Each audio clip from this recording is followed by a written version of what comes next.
नमस्कार मंडळी, श्री स्वामी समर्थ. स्वामी महाराजांच्या कृपेने तुमच्या मनातील सर्व चांगल्या इच्छा या लवकरात लवकर पूर्ण होत एवढीच स्वामीने मी प्रार्थना करते आणि आजच्या या नवीन व्हिडिओला सुरुवात करते. तर आज या व्हिडिओमध्ये आपण जाणून घेणार आहोत की ज्या महिला आपले केस विकतात किंवा फेकून देतात त्यांनी काळजीपूर्वक या गोष्टींकडे लक्ष द्या, नाहीतर पश्चाताप करण्याची वेळ येईल. तसेच केस हे कोणत्या दिवशी आपण कापायचे आहेत आणि कोणत्या दिवशी केस धुवायचे आहेत, तर ही संपूर्ण माहिती आपण आज या व्हिडिओमध्ये जाणून घेणार आहोत. त्यापूर्वी चॅनलवरती नवीन असाल तर चॅनलला सबस्क्राईब करा, व्हिडिओ पाहत असताना व्हिडिओला लाईक करा, त्याचप्रमाणे श्री स्वामी समर्थ अशी कमेंट करा. तर महिला यांना लांब केस खूप आवडत असतात, त्यामुळे ते लांब केसांची व्यवस्थित काळजी देखील घेत असतात. परंतु काही कारणाने केस हे तुटत असतातच. तर अशा महिला आहेत की ज्यांचे केस तुटतात ते इकडे तिकडे टाकून देतात. त्यांच्या जीवनामध्ये अनेक समस्या ह्या त्यांच्या केसांमुळे निर्माण होतात, कारण केस इकडे तिकडे टाकल्यामुळे त्यांच्या जीवनावर नकारात्मक शक्तीचा परिणाम नेहमीच राहत असतो. असा देखील प्रश्न पडतो की तुटलेले केसांचं काय करावे, तुटलेल्या केसांना इकडे तिकडे टाकल्याने कोणत्या समस्यांना सामोरे जावं लागू शकते. तर या सर्व प्रश्नांची उत्तरे आपण जाणून घेणार आहोत.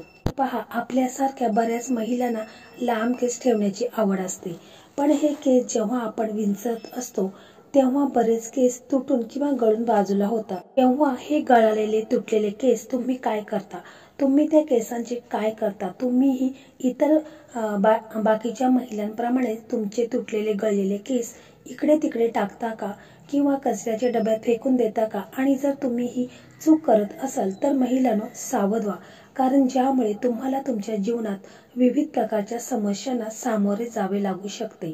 तुम्हीही नेहमी शारीरिकदृष्ट्या तंदुरुस्त राहत नसाल किंवा तुमच्यावर कोणी तंत्रमंत्र केले आहे का, किंवा तुमच्यावर किंवा तुमच्या घरावर नकारात्मक शक्तीचा प्रभाव जास्त असेल आणि त्यामुळे घरातील लोक नेहमी रागावलेले, चिडलेले असतात किंवा चिडचिड करत असतात आणि आर्थिक, मानसिक आणि शारीरिक समस्या झेलत असतात, तर मी तुम्हाला सांगते की ज्या महिला आपले तुटलेले केस इकडे तिकडे टाकतात तर जे जीवन समस्यांनी भरलेले होते.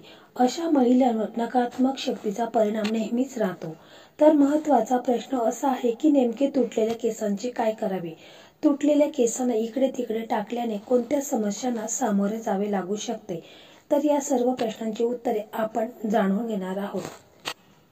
मैत्रिणींनो, जेव्हा महिलांचा साज शृंगारबद्दल काही बोललं जातं तेव्हा हिंदू धर्मशास्त्रातील समुद्रशास्त्र नावाच्या पुस्तकाचा उल्लेख होतो.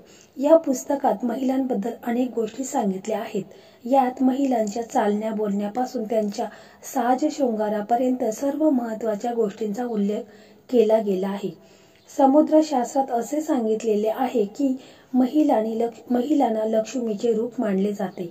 महिलांचे केस हे केवळ त्यांच्या सौंदर्याला चार चांद लावतात असे नाही, तर ते लक्ष्मीचे प्रतीक मानले जातात. ज्या महिलांचे केस लांब असतात त्यांच्यावर माता लक्ष्मीची विशेष कृपा राहते. अशा महिला त्यांच्या जीवनात विविध प्रकारची प्रगती करू शकतात. पण तुम्हाला माहीत आहे का की बऱ्याचशा महिला त्यांच्या केसांच्या संबंधित अनेक चुका करतात, त्याचे परिणाम त्यांना सहन करावे लागतात. अनेक महिलांना हे माहीत नसते की त्यांनी कोणत्या दिवशी केस धुवावेत आणि कोणत्या दिवशी नाही. महिलांना हेही माहीत नसते की त्यांनी केस कधी कापावेत आणि कधी नाही. डोक्याच्या केसांच्या संबंधित जे काही नियम आहेत त्याकडे महिलांकडून दुर्लक्ष केले जाते. आपल्या हिंदू धर्मात अशी मान्यता आहे की आठवड्यातील 7 दिवसांपैकी काही विशेष दिवशी महिलांनी केस धुतले किंवा कापले तर ते त्यांच्या कुटुंबासाठी शुभ ठरत नाही. तुम्ही अनेकदा ऐकले असेल की मंगळवार, गुरुवार आणि शनिवार या दिवशी केस धुवू नयेत किंवा कापू नयेत. त्यासोबतच अमावस्या, पौर्णिमा आणि एकादशी काही विशेष दिवशी सांगितले गेले आहेत. या दिवशी केस धुणे किंवा कापणे वर्ज्य मानले जाते. तसेच बघा, ज्योतिषशास्त्र सांगते की या दिवशी चंद्र उच्च किंवा नीच स्थितीत असतो, त्यामुळे तो आपल्या मनावर आणि मेंदूवर परिणाम करू शकतो. त्याचा परिणाम केवळ आरोग्यावरच होत नाही तर जीवन आणि कुटुंबावरही होत असतो. सोमवारी सौभाग्यवती महिलांनी केस धुणे आणि कापणे टाळावे, कारण त्यामुळे त्यांच्या पतीच्या प्रगतीमध्ये अडथळे येतात. त्याचप्रमाणे मंगळवारी केस धुतल्यामुळे कुंडलीतील मंगळ ग्रह कमजोर होतो. ज्यामुळे संबंधित समस्या उद्भवू शकतात. शुक्रवार हा केस धुण्यासाठी आणि कापण्यासाठी शुभ दिवस मानला जातो. हा दिवस माता लक्ष्मीचा असतो. शुक्रवारी केस धुतल्याने शुक्रदेव आणि माता लक्ष्मीची कृपा प्राप्त होत असते, ज्यामुळे घरात सुख, संपत्ती आणि वैभव वाढते. तर शनिवार आणि रविवारच्या दिवशी महिलांनी आपले केस धुणे टाळावे, कारण तुमच्या कुंडलीत शनी, राहू आणि केतू कमजोर होऊ शकतात, ज्यामुळे तुमच्या जीवनात शारीरिक, मानसिक आणि आर्थिक अनेक प्रकारच्या समस्या येऊ शकतात. याशिवाय अमावस्या, पौर्णिमा आणि एकादशी सारख्या काही विशेष दिवशीही महिलांनी आपले केस धुणे टाळावे, कारण हे दिवस केस धुण्यासाठी शुभ मानले जात नाही. परंतु तुम्हाला काही कारणास्तव तुम्हाला इतर दिवशी केस धुवायचे असतील तर मग तुम्ही थोडेसे कच्चे दूध आहे तर ते केसांना लावायचे आहे आणि त्यावेळेस तुम्ही केस धुवू शकता. परंतु केस धुण्यासाठी शुक्रवार हा दिवस अतिशय उत्तम आहे. आता आपण पाहू की महिलांनी आपले केस कधी कापावेत. तर समुद्रशास्त्रात असे सांगितले गेले आहे की महिलांनी आपले केस पहिला नकोत, कारण महिलांचे केस लक्ष्मी संबंधित असतात.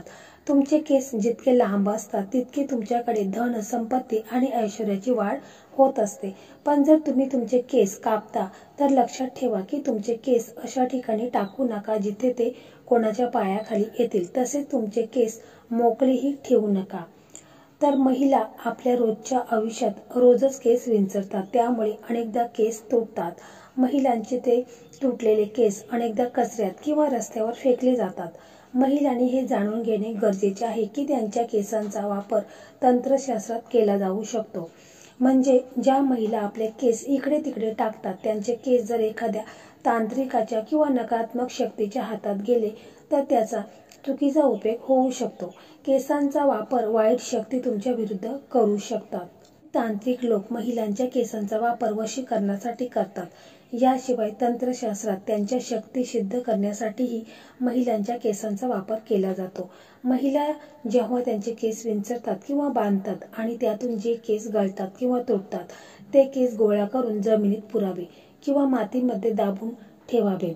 जर ते शक्य नसेल तर केस कचरा मध्ये टाकताना त्या केसांवर थुंकावे. असे केल्याने कोणत्याही तांत्रिक किंवा वाईट शक्ती तुमच्या केसांचा वापर करू शकत नाही.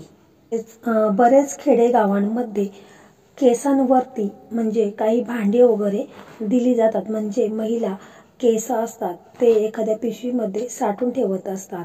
म्हणजे घरातील जेवढ्या महिला असतील त्यांचे जे गळणारे तुटणारे केस ते एका पिशवीमध्ये साठवून ठेवतात आणि जे केस घेणारे लोक असतात तर त्यांना हे केस ते विकत असतात. म्हणजे त्याच्यावरती भांडी किंवा काही वस्तू आहेत तर त्या खरेदी करत असतात. असं महिलांनी चुकूनही करू नये, त्यामुळे त्यांना आर्थिक दृष्ट्या खूप गंभीर परिणाम त्यांच्या जीवनावर त्यांना पाहायला मिळेल. कारण आपले केस हे लक्ष्मी स्वरूपात असतात आणि असे केस जर आपण विकले तर आपल्या घरातून आपण लक्ष्मी माता विकल्या समान आहे आणि याचे गंभीर परिणाम महिलांना पाहावेस मिळतात आणि यामुळे आर्थिक समस्यांना त्यांना सामोरे जावू लागू शकते. त्यांचे जे काही गुरुग्रह आहे तो देखील कमजोर होतो आणि यामुळेच महिलांना गंभीर प्रकारचे समस्यांना सामोरे जावू लागू शकतात. आणि म्हणूनच महिलांनी आपले केस चुकूनही विकायचे नाहीत. जर तुटलेले गळलेले केस असतील तर तुम्ही तुमच्या बाल्कनीमध्ये जर कुंड्या वगैरे असतील तर त्या झाडांच्या खाली तुम्ही ते केस आहेत तर ते दाबून टाकायचे आहेत. परंतु चुकूनही आपले केस आहेत तर ते विकायचे नाहीत. मैत्रिणींनो, अशी अपेक्षा करते की मी या व्हिडिओमध्ये सांगितलेल्या गोष्टी तुम्ही तुमच्या जीवनात नक्कीच अवलंब करणार. पुढच्या वेळी जेव्हा तुम्ही तुमचे केस इकडे तिकडे फेकाल तेव्हा अनेक वेळा विचार कराल. व्हिडिओमधील ही माहिती अवलंब करून तुम्ही तुमच्या जीवनात येणाऱ्या अडचणी मात करण्याचा नक्कीच प्रयत्न कराल. तर मैत्रिणींनो, आजची ही माहिती पूर्ण व्हिडिओ तुम्हाला कसा वाटला कमेंट करून नक्की कळवा. व्हिडिओ उपयुक्त वाटला असेल तर व्हिडिओला एक लाईक करा आणि चॅनलला सबस्क्राईब करून आम्हाला प्रोत्साहित. तसेच हा व्हिडिओ संपूर्ण पाहिल्याबद्दल आपणा सर्वांचे मनपूर्वक आभार. धन्यवाद. श्री स्वामी समर्थ.